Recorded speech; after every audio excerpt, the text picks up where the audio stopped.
But the most important point is that at many sites like Mangalkot, Pandurajar Thibi, Hatikra from Bengal and the Golbai Sasan from Orissa, we find that there is an overlap phase in the Chalcolithic. We find that suddenly there is the coming of iron objects. So we call this a Ferro-Chalcolithic phase.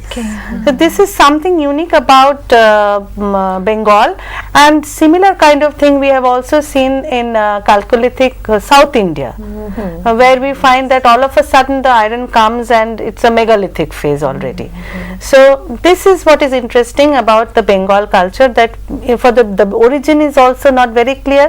We have Chalcolithic like that only, and also the end of Chalcolithic is not very clear because it has an overlap phase of Iron Age.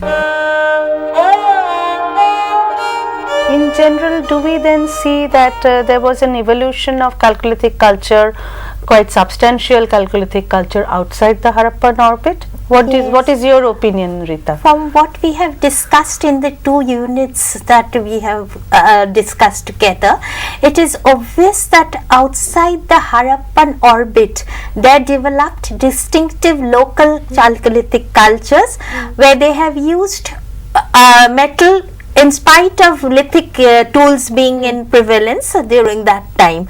So copper was being increasingly used, and what we have discussed so far regarding Bengal and the calibrated date being 12th century BCE, iron has also come into use.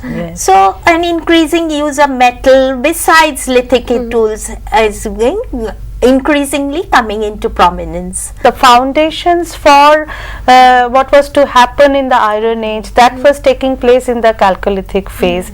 It is true that if you compare what was happening in the copper bronze civilization of the Harappan context, the other contexts fall far short of it in terms of accumulation of wealth, or in terms of organization and distribution, all that. But apart from that, if we look at the agricultural pattern, we find that each region was finding out its own strength, points of strength.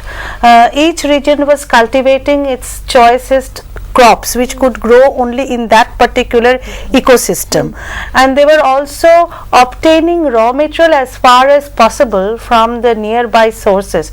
They traveled beyond their own area to procure raw materials, and they were also going on towards craft specialization, and there was separate units formed within a settlement for separate kinds of jobs, and they had their own cultural repertoire, although in a much less dazzling way than the Harappan culture.